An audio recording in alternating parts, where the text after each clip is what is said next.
Hello, good evening. How are you, my friends? I hope you are all doing fabulous. I just wanted to pop in here at the beginning to let you guys know a couple things before this episode begins. First off, this is obviously, since you clicked on it, you will know it is a conversation I had with Joe a couple weeks ago that I'm finally getting around to editing and publishing and getting on the internets for you all to see. And I know you all are going to be curious as to where I've been, and I promise you'll get a little tease of like what's been going on with me in this episode. But I promise I'll do another episode or something where I can just talk about what's been going on. Maybe a video. I don't know. I don't really want to do an entire freaking podcast episode just talking about myself. It's just we've had enough. We're almost 50 episodes in this podcast. I know it's been a while. I had a summer off, whatever.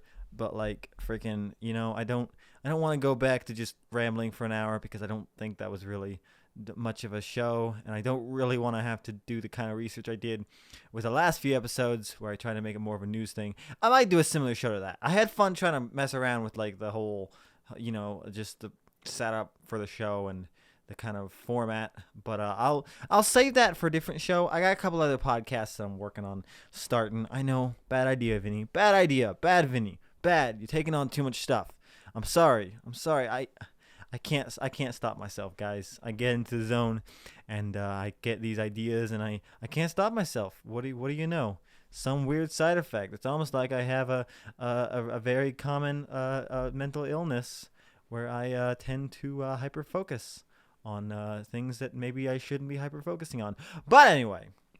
That being said, my friends, I would like to offer this, let's call it a content warning. So Joe and I, very early on in this episode, get into discussion about Andrew Tate, which was someone I hadn't really heard that much about. I wish, if I'd known we were going to talk so much about it, I would have done a little more research on it, because I really only knew the kind of basis of what I picked up. And so I really didn't have much to say on it, aside from like the obvious of like, Andrew Tate is a rape apologist. Andrew Tate is a alpha male, using those hand quotes there, because it's not a real fucking thing. Content warning. I say fuck apparently. I think that's going to be the only one in this episode, though. So you're welcome. This is an F-word free episode aside from those two. Anyway, so yeah, if you don't want to hear about Andrew Tate, and I would like to emphasize that neither Joe or I endorse Andrew Tate or approve of the things he said or done or acted upon or endorsed. We have different like levels to which we disavow him, I guess, but neither of us align with his view of what it means to be man. But that did open the door for a somewhat interesting conversation about what it means to be masculine. I'm not gonna claim that I did very well. But I think the thing about it is like there are very few like conservative people that I care to like interact with. Joe is one of the few, because if nothing else, I feel like our conversations are interesting. I don't know if they're productive, but they're at least interesting, and it made for a decent episode, and I hope you guys will enjoy it. I will give another warning. I know you are all enjoying my beautiful smooth voice thanks to the Shure SM7B. But unfortunately, Vinnie is a moron and had his wrong microphone selected when we recorded this, meaning that I use my webcam microphone. It's not terrible. I've used it before on like live streams and podcasts back in the olden days, and it was a lot better than what I was using before. But just be forewarned, there's gonna be there's gonna be a sudden drop in the episode quality here in a couple minutes. Right about now. So let's just cut over. This is the conversation Joe and I had. I hope you guys enjoy the episode. I'll be back soon with more Fries with Vinnie. Roll it. Play the episode.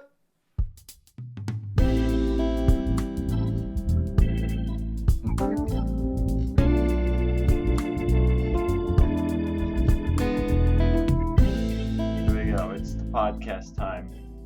Ladies and gentlemen, it's the return. The return of Fridays with Vinnie. It's the show. The show that you guys all... What's this? What's this? We appear to not be alone. Something Hey is guys, wrong with this episode. Something is how's it wrong with going? this. Oh, hang on, Some my video something. isn't on. Let me Wait get a it. second. There.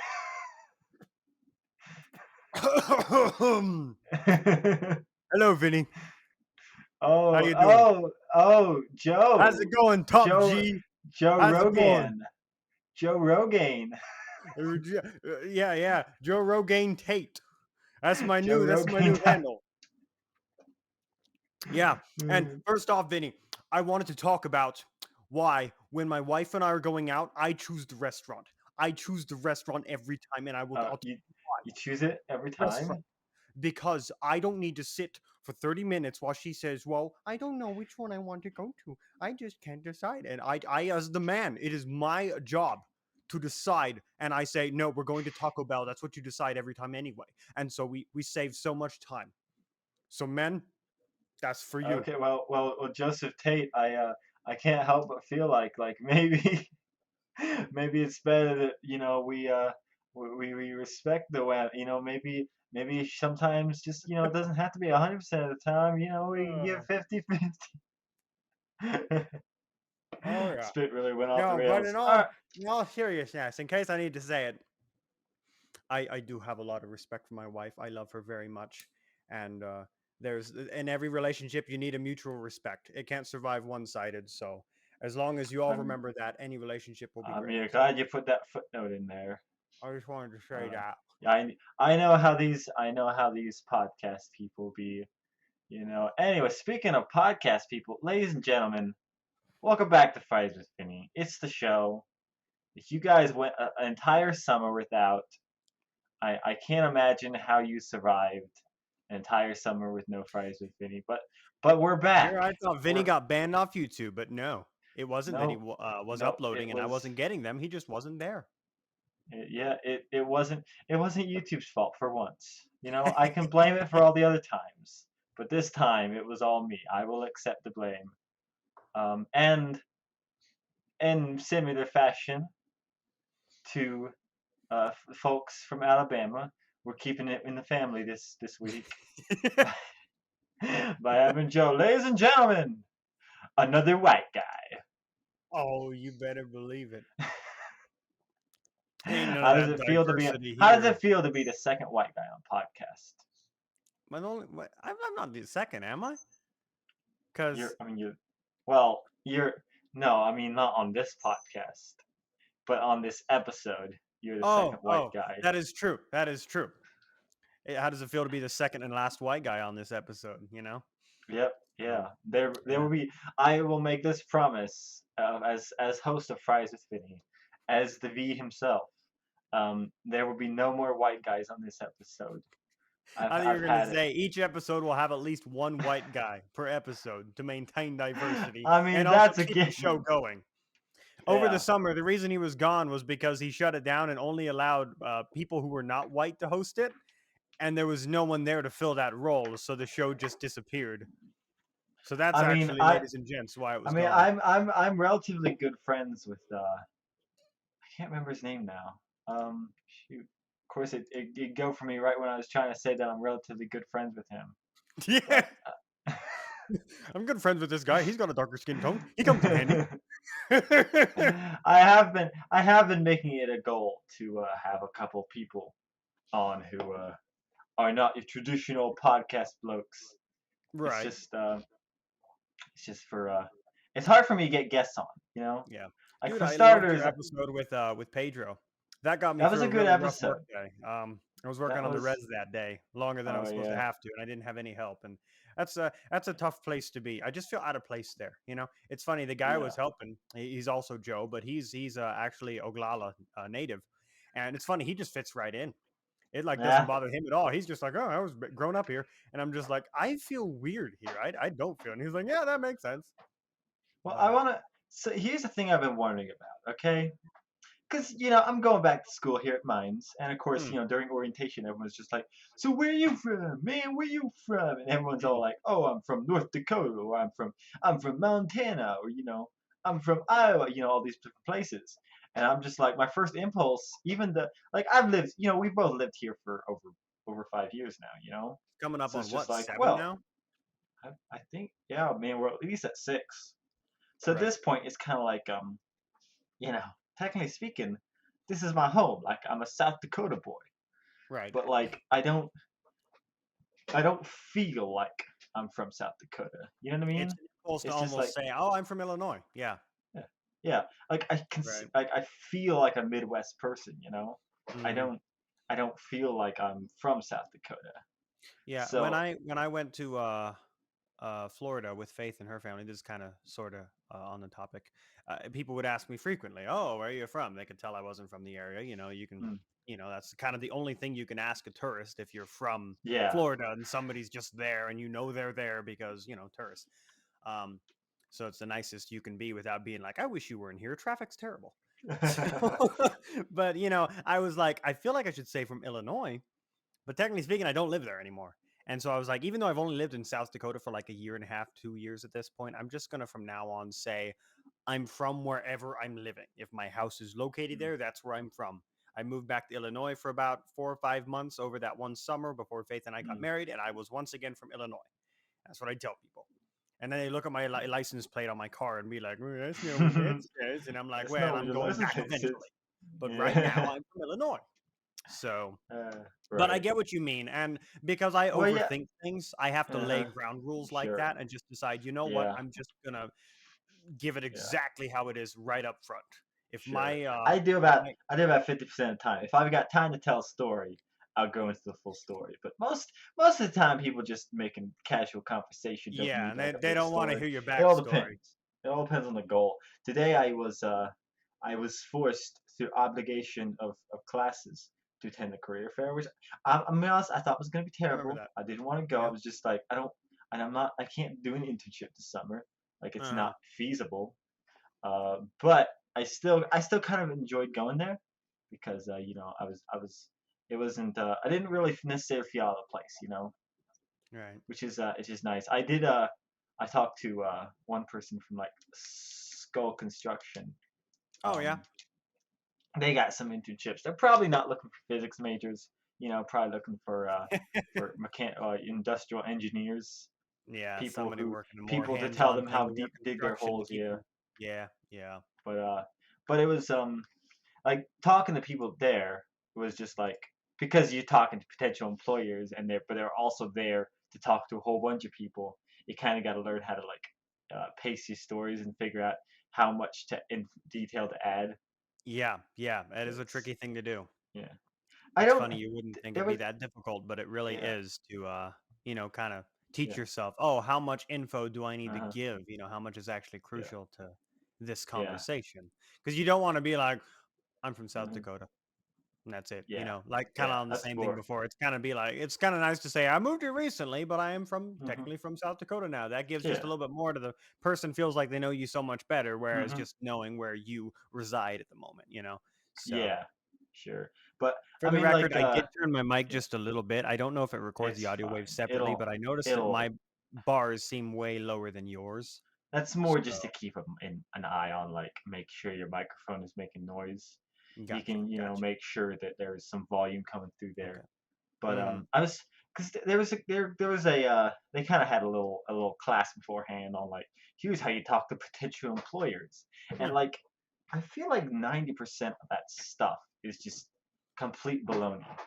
Like, okay, people talk about like power poses or freaking body language where you cross your arms and that makes you towering above everybody, and Right, like, right.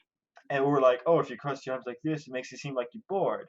But I'm like, this is my listening hand. I use this hand Yeah, for yeah. for speaking. He's just like, just keep your arms to the side like a robot.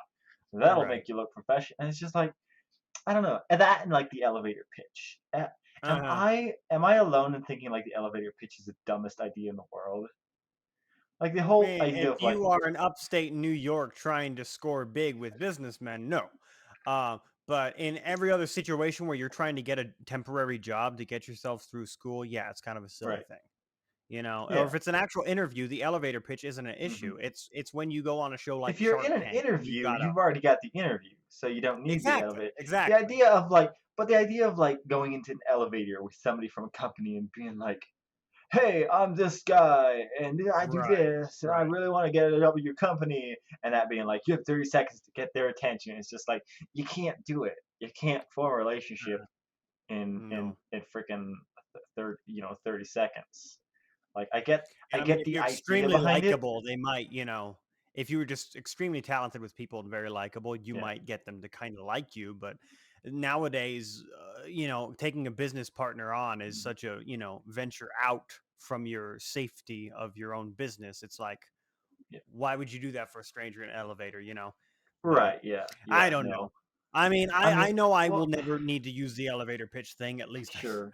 really doubt it. But But like so many of those ideas, it just seems like, I mean, it's about like, you know, there there are actual like techniques you could use. Like, hey, just don't get too wordy. Pay attention to like their body language. See what they're trying to say through like their mm, facial expressions. How people actually express themselves. You right. know, pay attention to them and treat them like human beings Mhm. instead of robots who are like, "Hello, Mhm. robot. May I have one job, please?" Yes, yes. Well, It's. and like the thing you were saying about the this being, oh, I'm Hmm. bored, I'm bored. No, for me, like as long as the person I'm talking to is somewhat maintaining eye contact Hmm. and like you can tell when someone's listening. You can tell when they're bored and when they're listening. You can see it in their face because you're not looking at their body while you're talking to them. Maybe the person Right. across the way might be thinking that, but I mean, as Mhm. long as you're, that's the tricky thing is like maintaining eye contact. You want to do it. I've found that what you do is you look them in the face for a little bit and then you almost like tilt away just a bit so you're looking towards them, but not in their eyes because direct eye contact nonstop is really uncomfortable for both parties after 30 seconds. And so I found that you got to have just a little bit of like that almost a bounce back to and from their eyes every so often just to keep, it Mm. moving. And especially if they talk a long while. That and, give a little yeah or or gotcha every so often just to make it Right. obvious you're actually taking in what they're saying. And, the third most important thing is to actually listen because if you are listening, it's pretty obvious because you're actually Yeah. retaining info. Yeah. But Yeah. yeah, I no, mean. it's funny because I've heard many people be like, "You gotta hold this type of body language and look just like this and Mm. say these specific things," and I'm like, "No, just don't focus on all those things to the point that you're worrying about those and you're not listening to them at all. You might look exactly like you're listening to them, but then you're so worried and caught up on all the things you're trying to do right, you're not paying attention to them, and then it defeated the whole purpose of looking like you're listening because just listening would have been Sure. better." But that's Yeah. my take. Well, there's a lot of that where it's just like, especially like on the internet, like every now and then I'll get in like a big productivity kick and I'll be like, I'm gonna check out all these productivity gurus and they give you all kinds of advice on how to be maximum Yeah. productive. And Uh-huh. the reality is, it's just like there's some things that can help you tie you through like a period where you don't quite know how to operate. But for the most part, you just gotta figure out how to be a human. I'm just trying to Right. operate as a Right. human should, Uh-huh. not Uh-huh. have all this. I don't need maximum productivity. I don't need to magically win over people with Maxwell Goodwall or Right. whatever that guy's name was.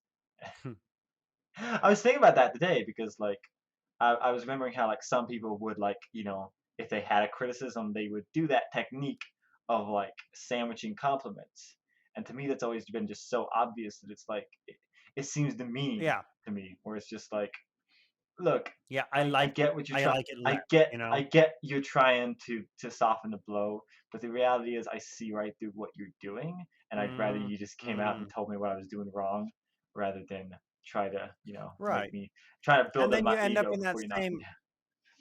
right, and then you end up in that same predicament where you're so worried about doing this special sandwiching that you come Hmm. across as completely fake, and by Yeah. coming across as fake, you seem disingenuine, and like the compliments mean nothing, and that Right. all you cared about was the insult. You may as well have just come out with the insult and just seemed kind and caring. If someone or Yeah. not an insult, maybe like criticism, I should say, not an insult. Hmm. Insults are never caring. But yes, the criticism, you give that criticism, and you should just give it in a genuine way, because pushing in fake compliments is, like you said, it's painfully obvious. And the people who do that successfully are the people who actually care. If it's like, let's say my supervisor who's really good, I can tell he cares about all of us guys, and he knows how tough the job is, and he always, has our back if he can. I mean, there's times he Right. probably doesn't, but when he can, he will. Um, Yeah. and so he might have something he's got to say that we're doing wrong, but he'll just give it to me straight and say, this is what it is. But then he'll cut back to saying, but I mean, don't worry too much about it, because one, this happens to everybody. And two, Right. it's just a Yeah. learning thing that everybody's going to go through to Hmm. figure Yeah. out the craziness of the job. So, and I'm like, I like It's that a whole lot better than the, hey, you're doing a really good job. And I really like you, and your productivity is great. But yeah. everything else you've been doing is terrible so far this week. And Right. you're just like, well, just Yeah. start with that. Let's just Yeah. confront the problem, Yeah. talk about what we can do Yeah. to fix it, and then if you want to try to build me back up afterwards, cool. Let's do that. Right. But Yeah. the Yeah. whole before and after compliment thing. Oh, what I also hate is when, like, maybe you've got other workers around you, and the supervisor is telling everybody the things they need to fix, and after he tells each Hmm. person the thing they need to fix, he gives a compliment to each worker. Yeah. It's like he gives a Yeah. compliment to one worker, and then he has to go around to the others too, and you're just like, okay, Yeah. so did the one for me mean nothing? Because Yeah. none of these Yeah. feel genuine anymore, because you're like, you guys did Right. great. Oh, you guys did too. Oh, Yeah. Jeff, you It's did that you did good standard too. Yeah, operating procedure, where they're just like, right. I gotta do this thing for every single thing, Yes, yes. You where find it in churches and factories everywhere. yeah. That it always seems like it's people use that who are trying to like gain some kind of power over people, or like control people, or just plain get people to like them more. It's I don't feel like you see those kind of techniques from people who genuinely care. And maybe I'm wrong Right. about that. I mean, it's hard to judge like genuinely care. It feels like a Mhm. lot of people in positions that use those kind of techniques are just using them as an easy way to you know get it to seem like they're the nice Sure. guy, they're the caring Right. dude. Mhm. Yeah, that's yeah. I don't know. It's another thing which I feel like is kind of exploded over the internet. Mm. Similar to the alpha male people being like, here's what you Right. gotta do to be a real Mm. man.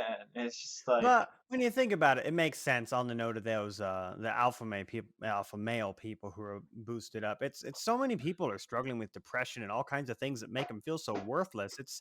I can completely understand why so many men are hungry for somebody either like Andrew Tate, Jordan Peterson, anybody like that. They might right. have things that some people consider problematic, but you can't argue that men are in a pretty crappy state on average. You look at the depression rate, you look at the fact that we've become almost weaker than ever before. Porn is a I huge mean, thing that I just I cripples feel like a everybody. large a But large part of that has got to be like just that the mental health for men has been really bad for a long mm, time.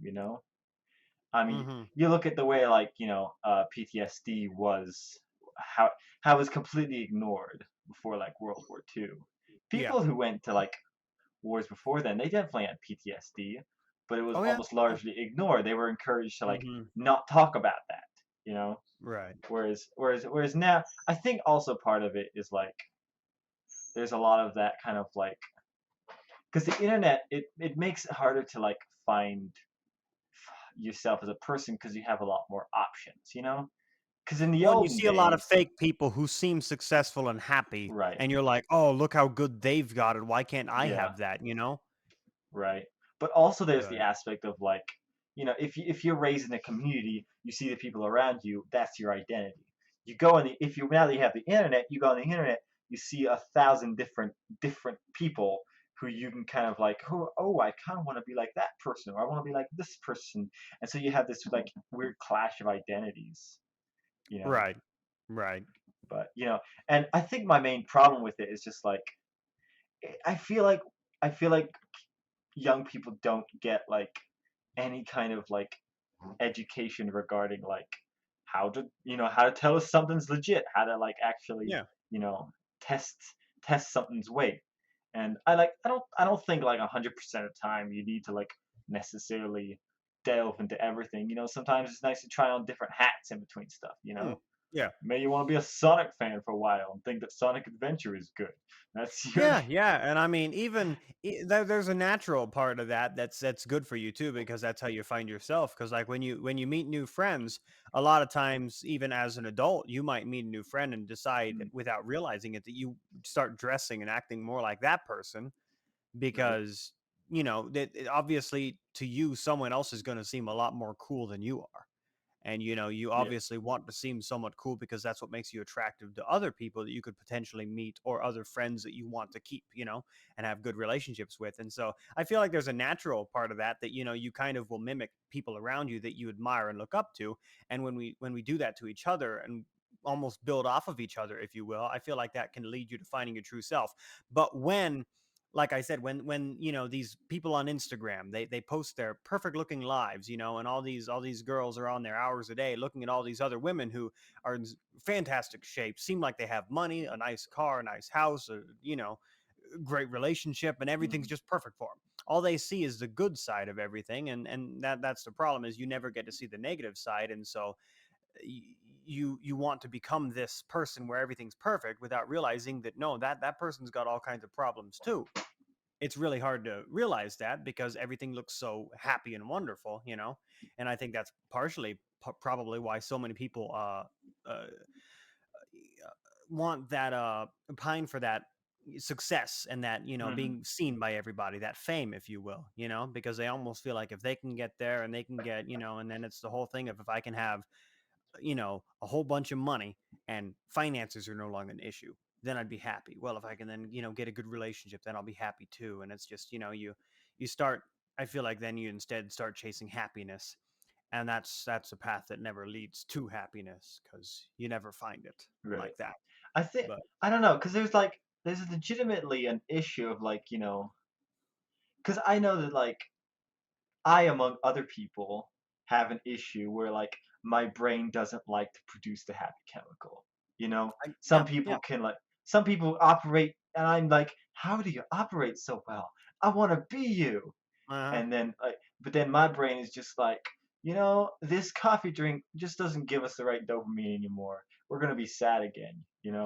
Or hey, Yeah. this here doesn't give us the same the same amount of dopamine that we wanted before. We need something else Mm, now, you know. And it's right.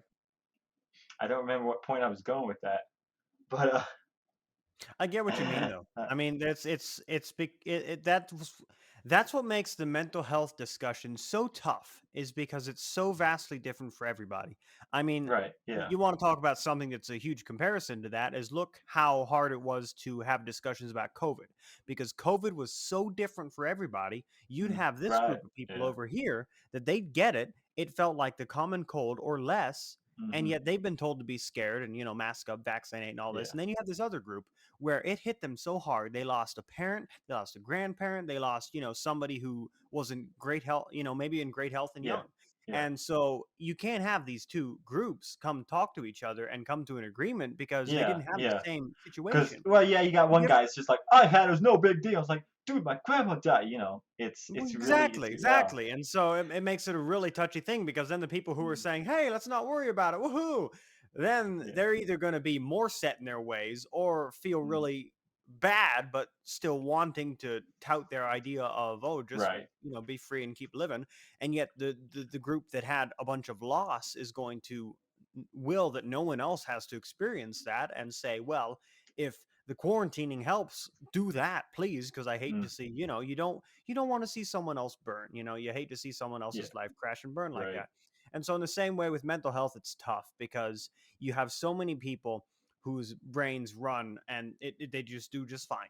They hmm feel great with life, I guess, and they do fine. And then you have other people who truly are, clinically depressed. And it's a tough thing because there's really no actual cure for it, because you can't just fix your no, brain and make it start no, working. yeah, um but you also, it's like any other thing.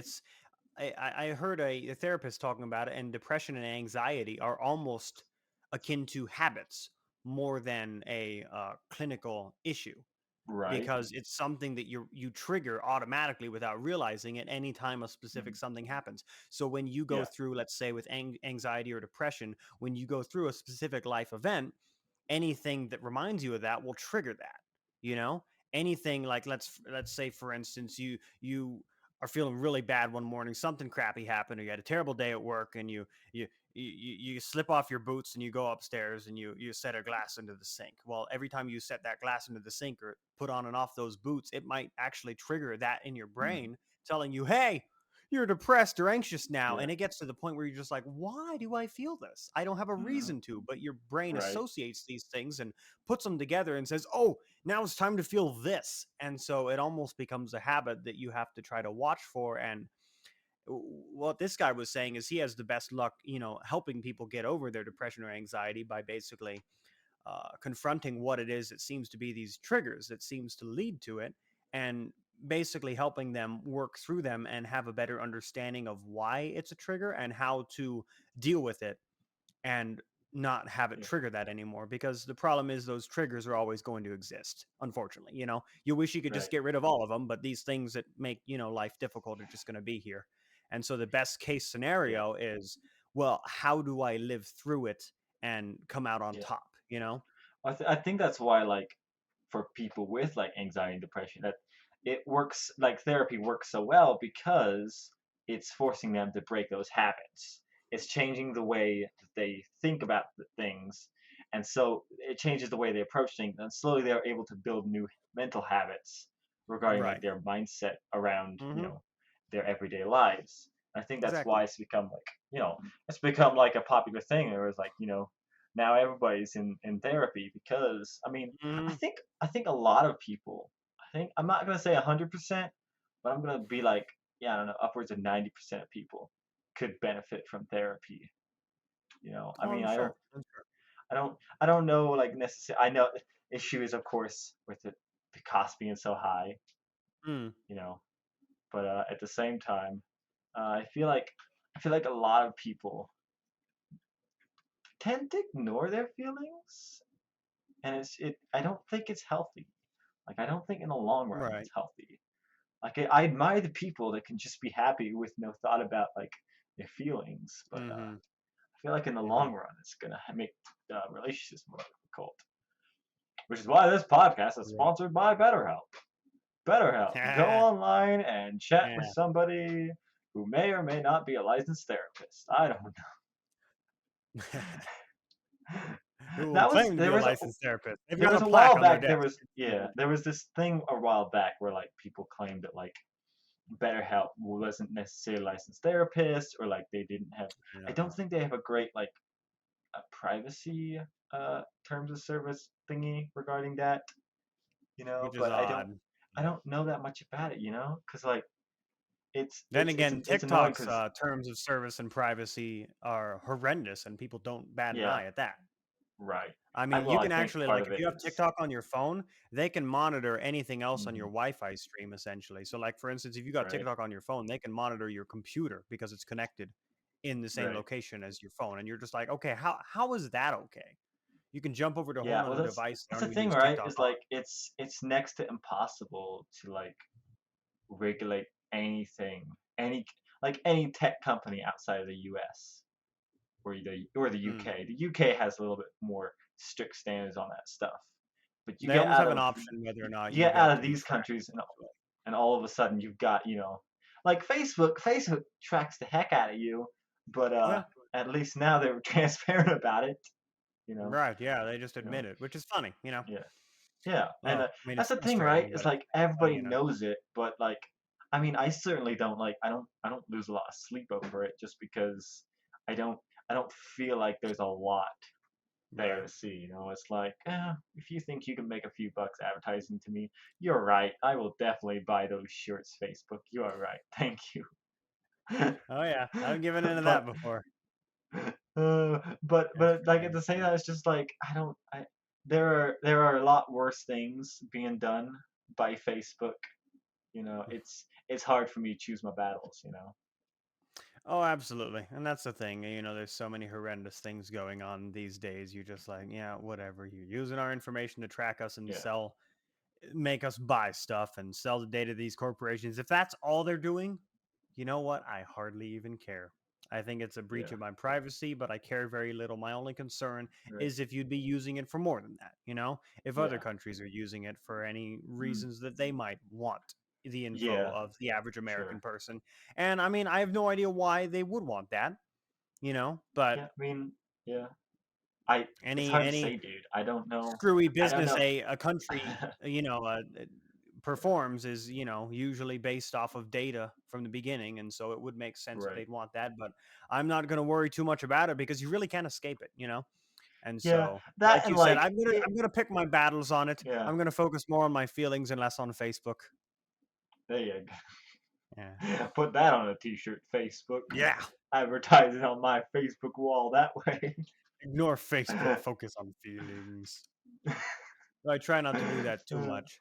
Like, isn't that kind of interesting? Like, it's like a fine line between, because I agree with what you were saying. People don't really acknowledge their feelings to the point where they need to understand what they're feeling and what the feelings are, because sometimes it's telling you you need something, and if it is, you should Right. you should listen to it. If you need more rest and you're Mhm. not giving yourself it, you're going to feel tired. That feeling is important. If you get an Right. uneasy feeling from the guy that steps in the elevator with you, maybe you should clutch your purse a little tighter.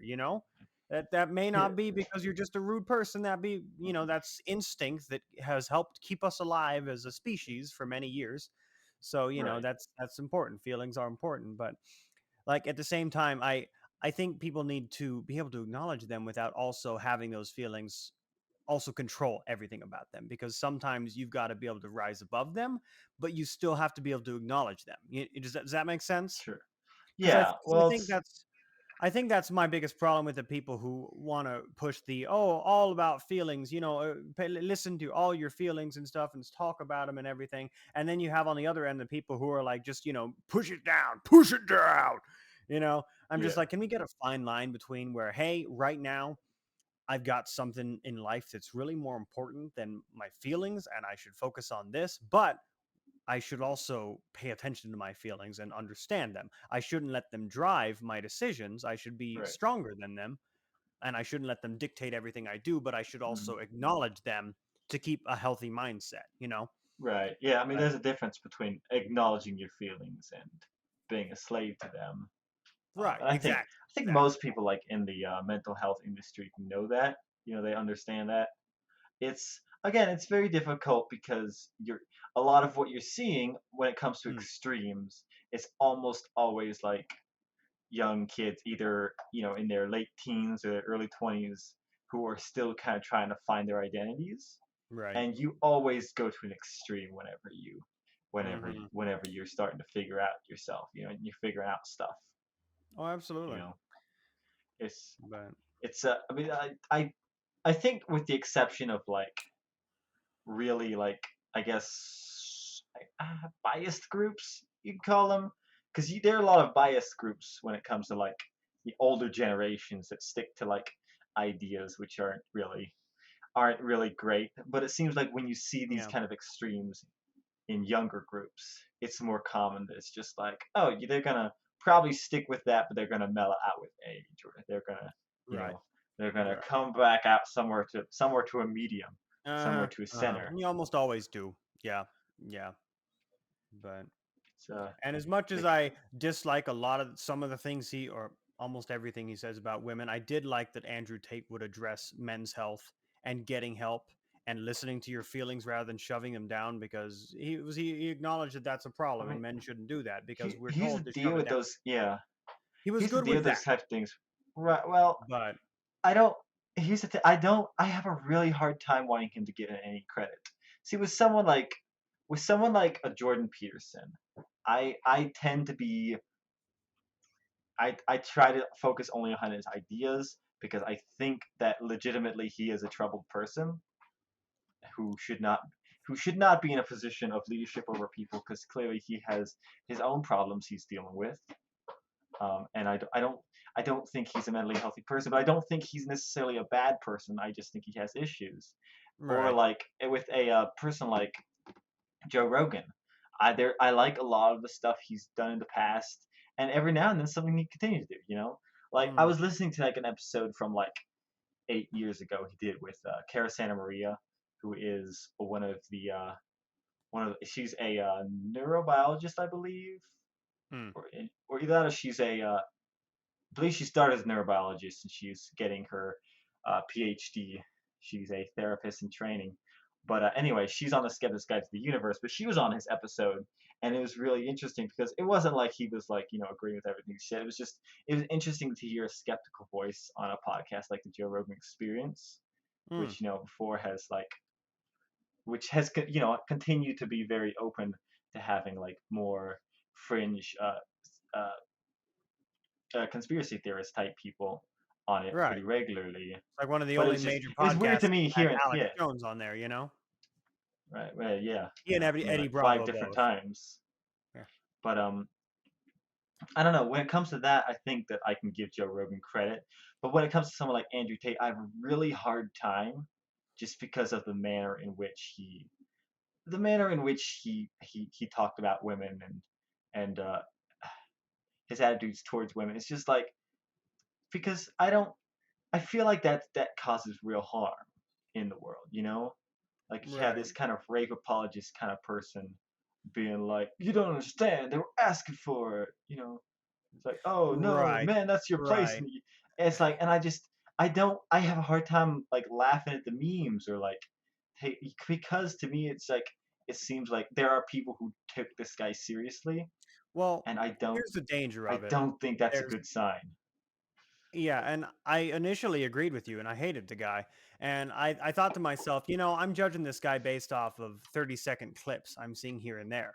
And I thought the guy was just a stuck up prick and I thought he was just annoying because all I really saw was I saw a couple videos where he was, yeah, talking about how he treats women, how, oh, they were asking for it. Oh, they, talking about how he'll borderline abuse them and stuff, about how he'd hit his girlfriend and this, that, and the other. You've probably Mm. seen those, haven't you? Um, A few of them, yeah. I and haven't looked I super deep. decided I'm going to actually see if I can find a long clip of like everything, like a whole discussion that he's had, like see the whole thing instead of these bits and pieces.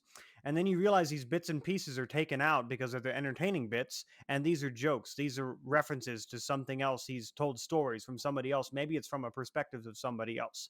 Like he was telling something from the perspective of a person who has committed crimes, is a felon but doesn't want to go to jail, and he was jokingly saying, well, my lawyer's like, yeah, we'll shave this man's head, he's new Andrew Tate, he goes instead of you to jail.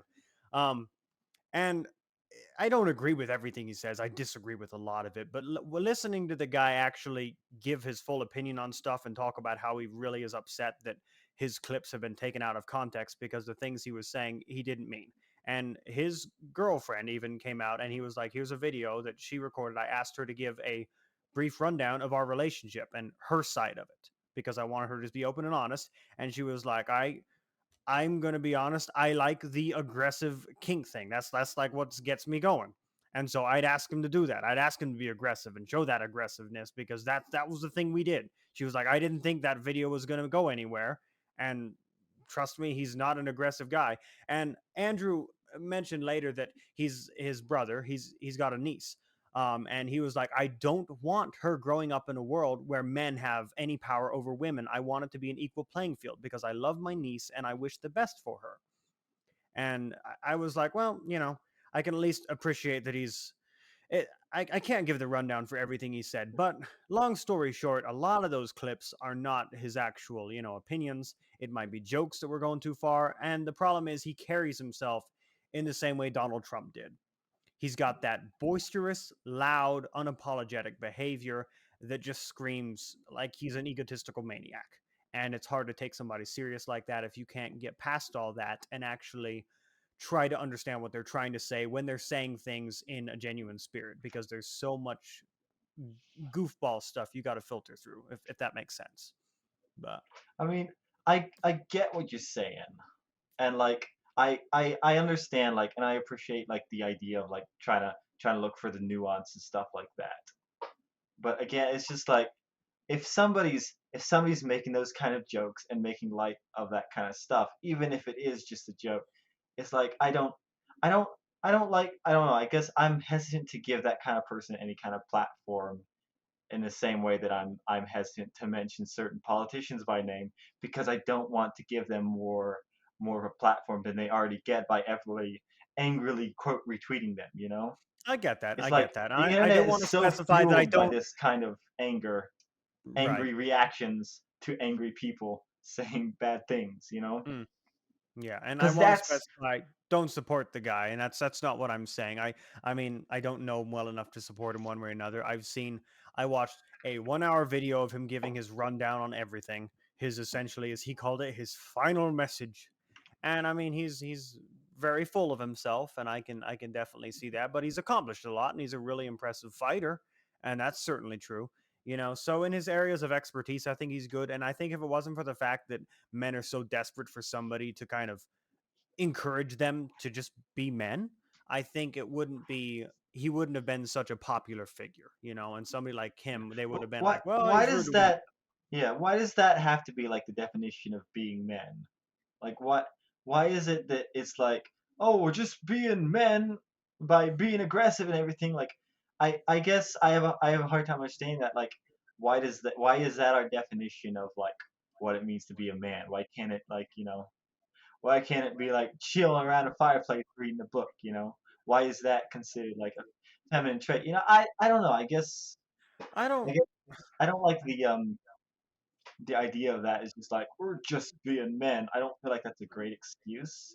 That makes sense. Right. I don't Well, know. no, I get that, and I mean, no, I don't agree with that either. If that's Sure. something anyone or he has said, I disagree with that because no, you shouldn't be like, oh, I'm a man, so I'm going to be aggressive. Men have, at least, I don't know about you, I can't speak for you, but for me, I have a lot of aggression. It's not aggression towards anybody. It's just this almost high strung, like bullheaded behavior. I mean, I suppose some might call it the alpha male thing. I've heard some people say that doesn't exist, so I don't know what it is, but I have almost this high strung uh, desire to fight for something. And so what I have to do with that is I have to apply it to something that's constructive, because I could either be destructive to relationships, I could be destructive to myself, I could be destructive towards something that's important to me, or I can put it towards something, that aggression, almost that energy, into something good. As in, that's why when I was younger, I'd lift weights. That burnt off a lot of that steam that helped me feel more mellow, that helped me feel like I'm using my strength for something, because I feel like I wanted to be strong and I needed to use it for something. Some people might Hmm. say that's a toxic male trait, but that's what I needed. Yeah. I needed to exercise. I needed to feel like I was accomplishing something and using my strength for something worthwhile. And now I use that strength to work. And some days I work way more hours than I want. And that strain that the job puts on me gives me a sense of purpose, because I know that I've dealt with something harder than this and I can do it again. So that's the mindset I have in it. And I think Sure. that's the mindset we should take from the message of, use that aggression for something good. If you Sure. have it, use it. If you don't have aggression, that's great. We need artsy type of people too. I mean, look at our YouTube channel we made, Vinny. Who was the one Yeah. writing the genius scripts, doing the brilliant editing, and who was the guy who was bouncing Yeah. off the walls that everybody liked, but I basically accomplished nothing but filling in a high energy position Yeah. or character. That's all I can do. I am so like high strung, if you will, that I can't sit down and write a script, because I'm just like, Mm, I don't want to, because unless I excel sure. at it completely, I just look Hmm. at it compared to what you write, and it disgusts me Sure. because your scripts are so much better. I'm just like, I would rather he write my script and I just read it and give him the credit for that. That's what I'd prefer, Sure. you know? Yeah. So I So, find that really interesting, like all that, because like I've never like I no, I'm not gonna say never, because there's certainly been like, um it's like, oh, I have, angry feelings, but like I guess I never thought of that as like being like a part of like my part of my masculinity by any means, because mm, it's always been like a if I'm in an angry mood, then usually the way I get out is by listening to Eminem, you know. yeah, Um, but like I wonder, like I kind of wonder if like because a lot of what you're describing is high energy, which is a normal human right. trait, Yeah. especially when you're young, to have a lot of energy and Especially to have a found in lot of teenage passion for boys who stuff. have that aggressive, high strung behavior. Yeah. Yeah. So I think And it would have been I great think because I would have liked Andrew if he could have just stuck with what he originally did and just encouraged men to, if you're in terrible shape, try getting in shape. If you feel yeah, depressed, try making something of yourself that can make you feel worthwhile. Go seek, right, go get help. Go see a therapist or psychiatrist or psychologist. Those are important, sure. but build yourself up in some way that can make it easier for you to like yourself, because that's really the thing. If you despise yourself, you must not have any reason to like yourself, in which case a good way to fix that is maybe try to make something of yourself that you can admire. So if he could have just done that, I think that would have been great. But of course, that's the thing. He's also a womanizer. He Well, absolutely is. yeah, He claims and to be a also Christian, there's but he yeah, certainly there's is an not, aspect. because no, Yeah, there's no, an I mean, aspect where it's just like because he's over the top, that's why he became popular. Somebody who was Andrew Tate but humble and was like, hey, I love going out and chopping wood. This is what I love doing is being right. all these man things. I like fighting and stuff and being aggressive. It's just like Mhm. it's how I express myself. I love it so much. But that's just me. This is what I do.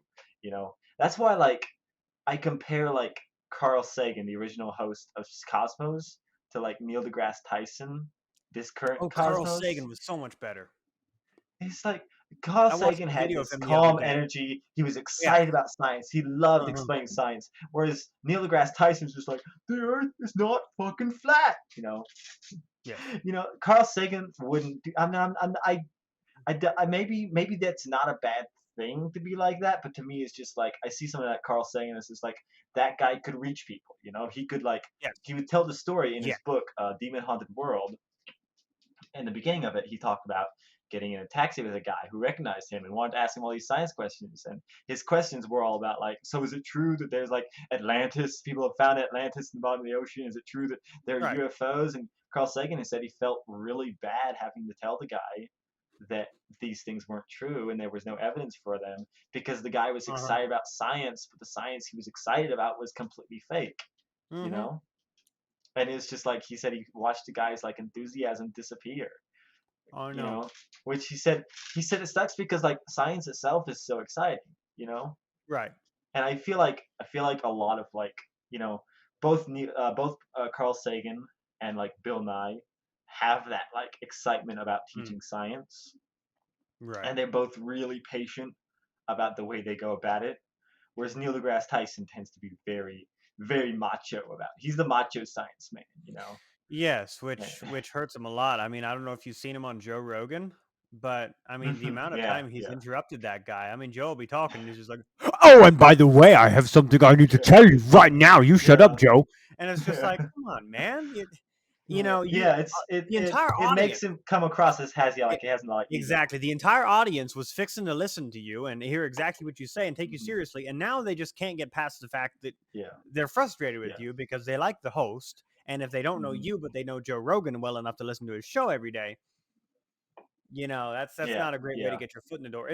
He has the same issues that I have with Ken Ham, and that it's Mm. almost this desire for gotcha situations where it's like, ha, Right. gotcha. Yeah. Cool, take that. Yeah. Well, Mm, I mean, ooh. And I'm there's a like, lot of that, especially and with like Ken the Ham, yeah. I can Have you accept that. seen like Kent Hovind stuff? Uh-uh. You have okay. Yeah. No. Don't bother. But he's like Ken Ham squared. He likes Mm, to do videos where he goes to atheists and he's like, "You're brainwashed. You're brainwashed." right, He has like a little right. SpongeBob. He's just like, "I'm gonna And hit you on the head with my hammer because I'm doing this through love, through Christ. But I want to get you." well, and it Uh, instills anger and a frustration because they mhm. feel like you're just calling him stupid, and that is not the Right. way. It's No, you're not like gonna if I accomplish talk to anything. you about things that I believe as science, and Right. I lean towards the younger thing. I don't have, I'm not completely set in the ways of it because I listen to a lot of Catholic people who believe the earth is millions of years old. And I can really accept all of that because at the end of the day I'm a Christian, and what's supposed to be the most important to me is showing the love of Christ. And how am I going to do that if I'm telling somebody that they're idiotic and brainwashed because they don't agree with every little thing I have to say? And my biggest problem with it kind of hit me because I was listening while I was working to a discussion Bill Nye and Ken Ham had walking through the Ark Encounter, basically. And Ken Ham was constantly just trying to be like, what do you think about this, huh? What do you think about that and stuff? And it's just like, you're not going to make him be like, oh, oh, you're so dang right. Oh my, what was I thinking? Yeah. You're right. Well, that and like This all that happened. and You're like completely right. No, you're not going to reach somebody that yeah way. yeah It's and the fact that you have to push it so hard just makes it seem like you believe it less yourself. And like you're right. trying to make somebody else believe it because you're barely holding on to the existence of it yourself. Mhm. It's I don't know. I just find that problematic. And the fact that Ken Right. Ham will turn on his own kind if they happen to not fall in line exactly the same. I have the Yeah. Like, same do you issues see with the Phil Ken Ham. Vischer thing? Uh-uh. He did I the same thing with Phil Vischer. It's like similar thing that happened with what's that guy's name from Daily Wire? Matt Walsh. Was it Matt Matt Walsh he did Walsh. that with? Matt Wash. Matt Wash your Walsh. balls. Matt Um, Walsh. but yeah, where Matt Walsh is just like, it's like, no, I don't believe young Earth creation, and then there's this whole ordeal. There's actually a great video from Apologia, where he set up like the reaction to the reaction to the reaction. He split it together as if it was a debate, and he was like Yeah, playing the part as a moderator. Um, but that's pretty funny. yeah, that was a good video because it kind of summarized the whole sides. Right. And I'm kind of on the side of just like, I see. I don't like going against people's like sincerely held beliefs that much. Like Right. I need this kind of certain, because there's, whenever somebody says something that I like feels wrong, there is this kind of gut thing where I'm just like, eh, it Right. doesn't sit well with me. And I think I get that from mom, because if like somebody says something that feels wrong, it's very difficult for me to not say anything. Right. But Right. most of the time I don't, because I know it's not going to accomplish anything. Mm-hmm. And B, if it's like if it's a sincerely held like religious belief, it's like, well, what am I going to say against that? Mm. But I think the issue with like young Earth creation stuff is it's really easy to see why they're wrong. Like, it's really easy. Like, when you learn past a like grade school level of science, then you could debunk most of these things they have or problems they have. So if Right. they're presenting like problems with evolution, it's just like, no, you guys are misrepresenting it. That's why these problems exist in the first place, is because you're not understanding it right. And you guys, half of you have PhDs. You should know better. You should shame. Right. Your arguments are bad, and you should feel bad. You know. So Right. that's why I Right. have a hard time. Because if someone's just like, oh, I believe that the Buddha sat under the tree for 40 days and then he achieved enlightenment. I'm internally I'm like, well, that doesn't make a lot of sense, because how could he know he'd reach enlightenment if he was the Mm. first one? Right. How did he know he's going to be reincarnated only 7 times? Why not 6? Right. How did he know this was his last reincarnation? All this stuff is just like, you know, there was this great Carl Sagan had a conversation with the Dalai Lama, and he was just like, he was talking, it's just like, so if science disproves something in Buddhism, does that mean Buddhism changes? And Dalai Lama was like, yeah, Hmm. yeah, we don't go against science, we're pretty flexible. And he's just like, so like, what if science disproved like reincarnation? And he's like, yeah, we'd change our doctrine, but good luck disproving that. Yeah. Yeah. you know Well. because yeah, and so it's just like, part of me is just like, well, I don't want to get away with some of these religious beliefs, but at the same time, if those religious beliefs are bad, where do I draw the line? If you Right. believe that Right. because of your religion, if you're like Islam, where it's just like women are second class citizens according to like the whatever their base rules basis are, Uh-huh. um if you believe like that, it's just like, well, I feel like I got to draw a line here. It's like, if your Mm-hmm. religion says, you have to encroach upon other people's rights, it's like, well, then we got a problem. But, then you've got the issue where it's just like, well, what if all your religion is doing is teaching something which is scientifically inaccurate? And it's just like, well, do I say anything? Do I do anything? Do I tell you you can't teach this in schools? Is that cool? Or do I say you got to put an asterisk next to it when you mention it? Mm-hmm. Because it'd be easy for me to say, well, it's just this fringe group. Nobody thinks like that. But that's just not the reality. Right. It's like something like on the on ends of like, this is an old statistic. This is an old statistic, so it's probably not accurate. But at one point, not long ago, 60% of people in America believe that like Noah's Ark is a literal story, and that seems like wild to me that that many people see it as not just like an allegory or a story or something like that. You know, a story about a guy who had a boat and avoided a flood, and then that turned into this other old legend. You know, Mm. things that are so much more likely, that make so much more sense. You know, it's wild to me that like so many people think that, and so it's just like, well, it's not a, it's a problem that goes beyond just like, oh, that's just the Wigginsons. We can leave them alone, you know. Hmm. So Yeah. I really don't know like where to draw the line, but at a certain point, it's just like, well, if the entirety of science goes against your religion, I'm sorry, but like you can keep your religion, but you can't tell us we can't teach schools in science just because yeah, you know, the majority of people in America don't understand science, you know. But Well, the funny thing about science is it can be used to prove almost anything that you really, that you've decided is pretty much full and final truth. You can find all kinds of ways to make it seem like the flood totally happened, and you can find all kinds of ways to try to disprove it. And right, I've seen people on both sides doing that, but at the end of the day, if we could prove that the flood happened or that the earth is young or any of that, what would that do to Christianity? It would destroy it. Christianity would be completely destroyed. And this is something that around the time when Charles Darwin was coming out and basically starting to preach his religion of evolution, Charles Spurgeon at the same time was preaching in London, and he basically told people, don't worry about it. If you believe that over this, go to his church, go listen to his thing. But his teachings have very little see, that's a effect on really us weird way because to word it though, like, it's because Charles Darwin didn't have a church, except that he was trying to be a bishop at one point, but like he wasn't like an atheist or anything. He was just a guy who had a scientific theory, and right, it right. But happened to clash with some of like the established doctrines of some people in the church. I his don't point know. was that if the entire purpose of the Christian walk is to have faith in God, have faith in what his teachings are, and believe that what Jesus taught us while he was on earth is what we should do. There are going to be things in the Old Testament that are sketchy and questionable, but there are things that Christians have done that are sketchy and questionable, and that's going to exist everywhere. And that doesn't mean those were the correct people who are living perfect lives.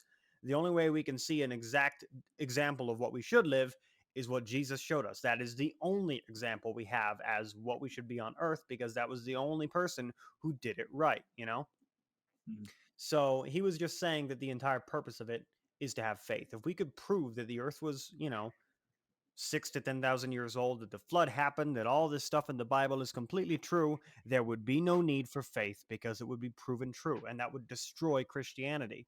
Which is why I believe we will never be able to prove there is or isn't a God, that there was or wasn't a worldwide flood, or that there was or wasn't, the Big Bang, and that the Earth is or isn't millions of years old. So, because there's no way to actually come to, this point that you say, oh, here it is. This is exact proof that, beyond a shadow of a doubt, you can show. You can't, Mhm. you know, Again, but absolutely in prove it. science, there's this thing called like reasonable doubt. Because again, when we're operating with theories, it's not like scientific laws where it's just like, hey, the law of gravity is that things go down, things, but then we understand more about gravity, and that's a theory of gravity. Gravity exists as both a theory and the law because, you know, uh, we have like Newton's original idea of gravity was just like, oh, there's a force in the earth that pulls things to it. And then you had Einstein come along and was just like, no, actually, gravity is just space bending, you know, and that Hmm. and that it's so wild. But anyway, the point is, it's just like at a certain point, a theory is accepted just because it's like been proven beyond reasonable doubt, and yeah, I don't know. I mean, what do you like? What Well, do you think? Like, where do you think like to draw the line is? If I'm science teacher, you know what I mean? If I'm Mr. Science Man in a school, and then the parents are just like, "Hey, we don't want you teaching this. Get out of here with that." Do do I say, "Yeah, no, yeah, no, yeah, no, yeah, no, yeah," or right, right. or do they have the right to actually tell me what I can and can't do in a government funded institution? Well, I think the one there was a group recently, or some parents who wanted a Christian school to continue to be government funded, like the public schools, and people got upset about that because they were like, "Well, what if you want to make a school of Satan across the way? Should that be funded too?" And I'm like, "Oh, we already have that. It's called the public school." And so they. But at the same time, Christian school is strictly just the antithesis to what public school is, because public school teaches you that, you know, Big Bang happened, Earth evolved, everything, over 65 million years progressed to where we are now. But that inherently, right? That doesn't inherently have anything to do with religion necessarily.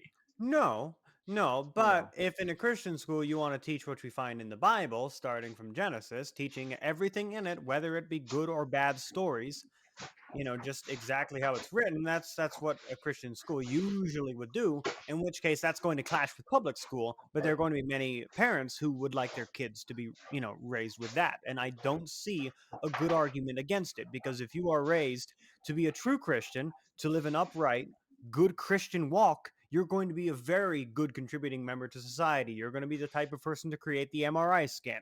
You're not going to be the type of person to be a horrendous, nasty person who, up until the age of 80 or 90 years old, just tries to make everyone around you miserable and votes for the crappiest candidates they possibly can to make life terrible for everybody. That's not what it should be. But the problem is there's going to be a lot of crappy Christians, I mean, just like yeah, there's going I to be think, crappy everything. yeah. There are going to be lousy people who are going to make an entire group look bad because there have been bad experiences with people who claim to be in that group. But I mean, I think my main issue, because I don't like I disagree with like the idea of like secular being like somehow opposite end, you know. I think like I think you can, and I would even argue that it's important to teach the Bible in like public schools, you know, because I think it's an important piece of culture which should be preserved. You know, right, it has been in our culture for, as long as America's been around. I don't deny that it's had a lot of cultural significance. right.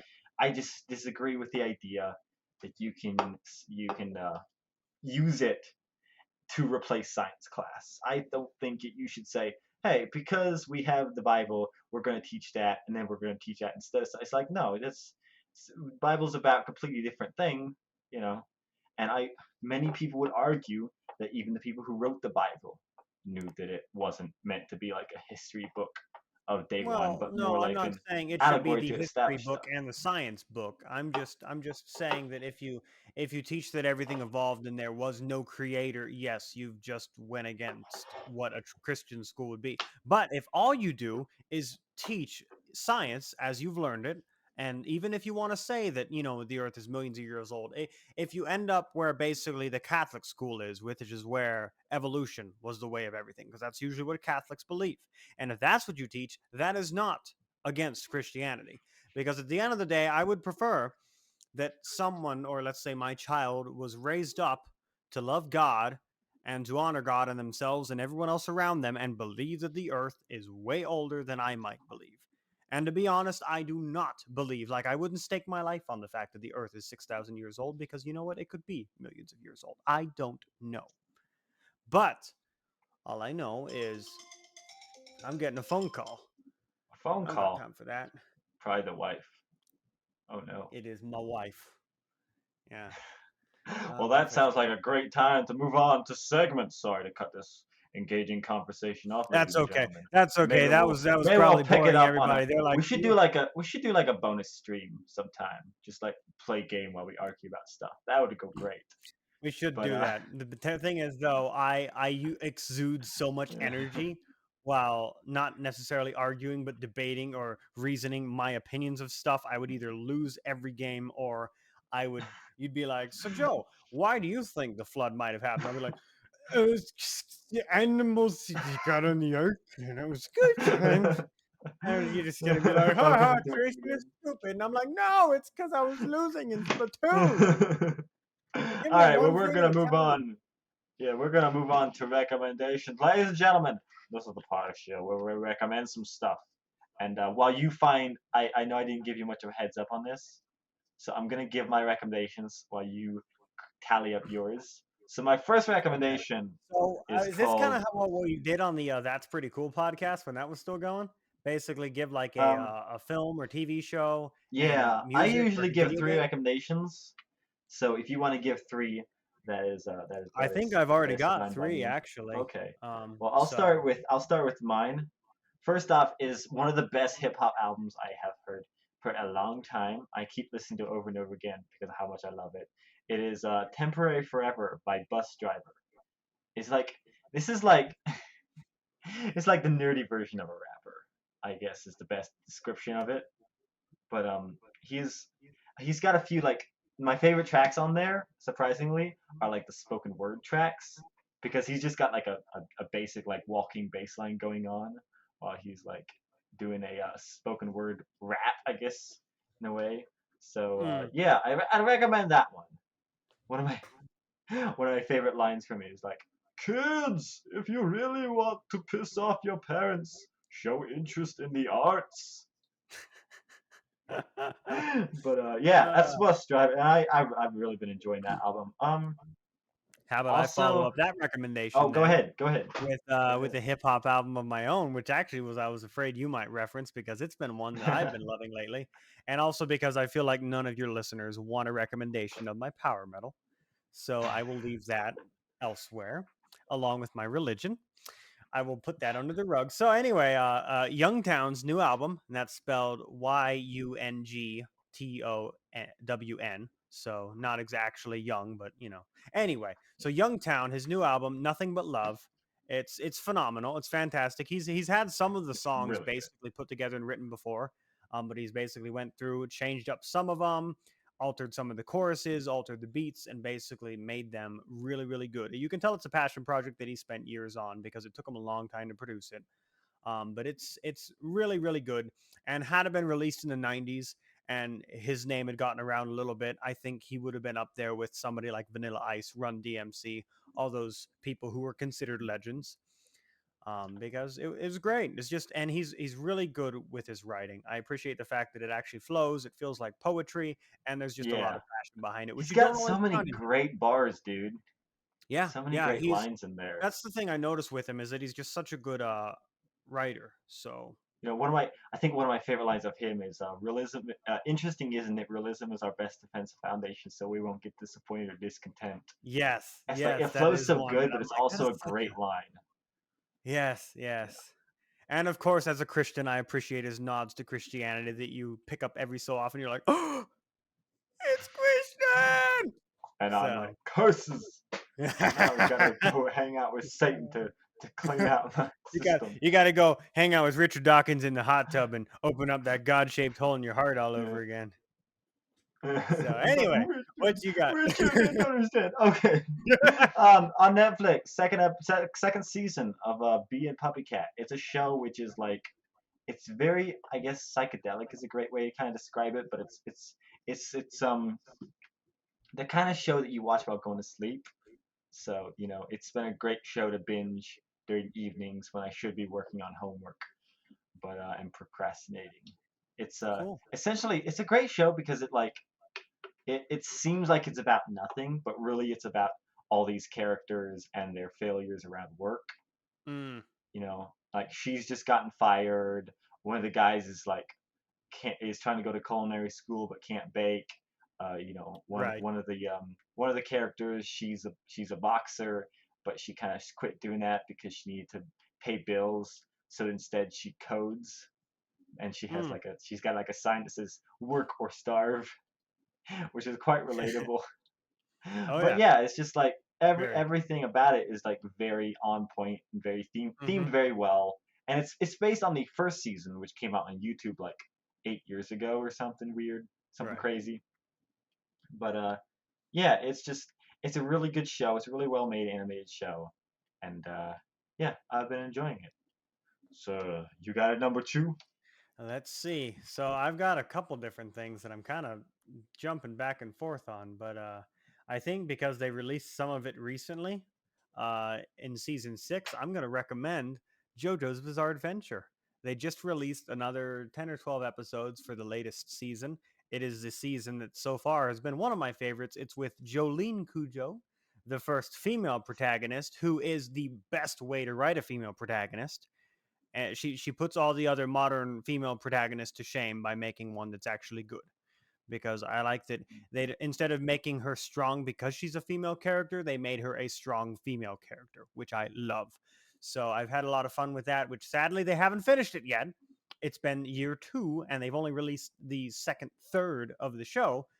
But anyway, if you haven't seen it, I'd recommend starting from the gruesome beginning and travel all the way through. It's a great thing to watch, kind of like what Vinnie recommended. It's a good thing to watch when you're going to bed or feeling tired or working on stuff, because you pick up enough from just having it playing without having to watch every single minute of it. Whereas, for instance, like something like You Death gotta Note, watch anime Death like Note that. keeps going. Death Otherwise, Note it'll keeps take going, and forever. there's something every single episode. Whereas JoJo's Bizarre Adventure, I got into the first season and a half by basically just having it playing while I was doing housework or going to sleep, and that was enough that I got hooked, and I love it. I've watched it many times. It is a phenomenal show and very unique. So Cool beans. All right, here's my last recommendation for this week. This is an album I found forever ago from Tom Sharpling and Julie Klausner's podcast Double Threat. They had this guy John Daly on. It's spelled Jondally. yeah, I And know his that guy. album Ding Dong Delicious is pretty dang. Did you hear the one the Cheer Me Up song where it's a parody of that one? It's like, cheer me up, why don't you cheer me up? I'm very sad. oh, start me up. Gotcha. I was like, what is that? And yeah, yeah. But yeah, he's just got a full album of like comedy covers, comedy parodies. Yeah, that's what those Is are that the called. guy that did the Addicted to Computers song? Yes. Yeah. She was addicted to computers. Addicted to computers. Oh no. What a Have you crappy seen song. like the trailer for the new Weird Al movie, the Oh, biopic? dude, is that not hysterical? It's Being hilarious. just It's like, and your then I mom, took your a dad bunch and I of just drugs. Yes, he's like, then Madonna came to my house. She was like, hey, you want sex and drugs? And he's like, okay.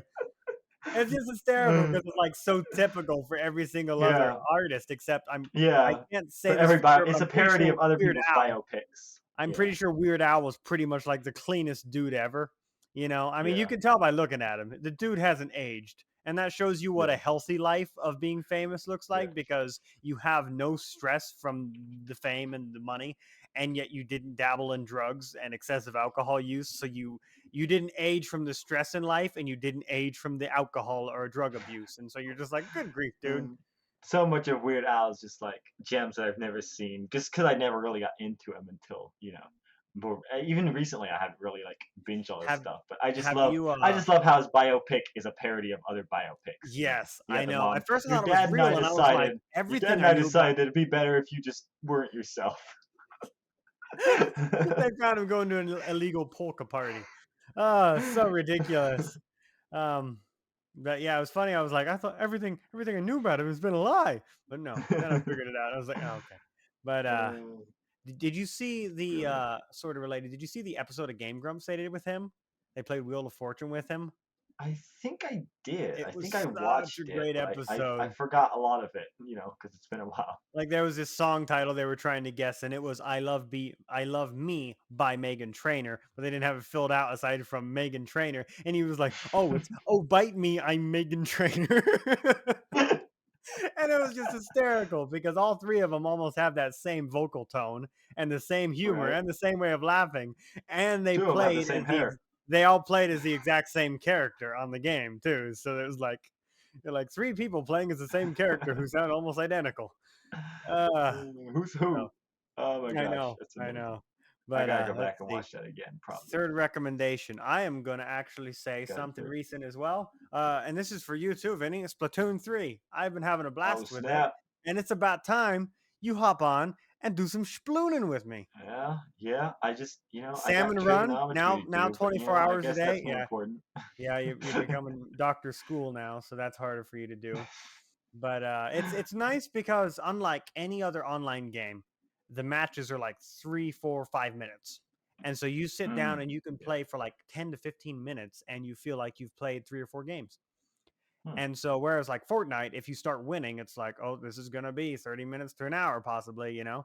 And that's that's my biggest struggle, finding games that I can sit down and play for just a little bit. Skyrim never worked because as soon as you go in a dungeon, you're in there for 2 or 3 hours. And if you get off and get back on later, you might accidentally start progressing backwards through the dungeon because it's not at all obvious which way is in or out.